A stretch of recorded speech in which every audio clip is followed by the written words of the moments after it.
2016 is almost in the history books, and for that reason, now is as good a time as ever to look back at some of the old year's most memorable stories. What up, sports fans? I'm Paulo Camacho, and you're watching the Macho Sports Report.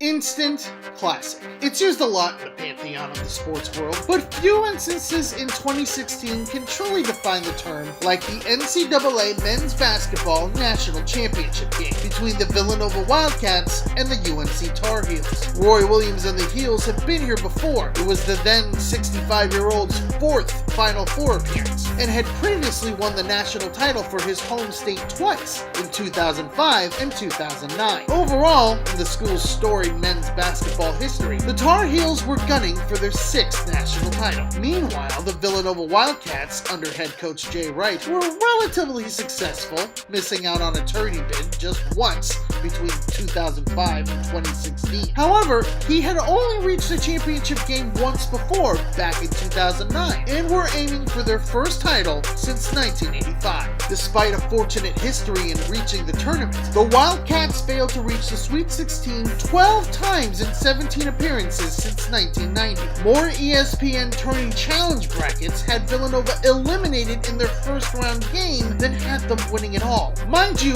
this was a 2 seed that could have easily grabbed the top seed in the final weeks. But both the Wildcats and Tar Heels would carve up the competition with their respective high-scoring offenses. While Villanova scored an average of 84.8 points per game en route to the title game, North Carolina scored an average of 88 points per game. Played in Houston, Texas, the championship game shaped up to be a back-and-forth affair, neither squad really taking control of the game. Even with Villanova sniffing a championship in the final minutes, up 67-57 with less than 5 minutes to go, North Carolina showed their mettle to send the game into a chaotic finish. UNC's Marcus Page was the catalyst for a comeback in the final minutes, including an incredible 3-point make to tie the game at 74 with 4.7 seconds to play. In a game that was staring overtime in the face, Villanova's Ryan Arcidiacono and Chris Jenkins connected on a play that will live in the annals of NCAA history. Arcidiacono's shovel pass back to Jenkins by the 3-point line was picture perfect, simultaneously setting a screen for Jenkins' shot to settle through the net. Boom.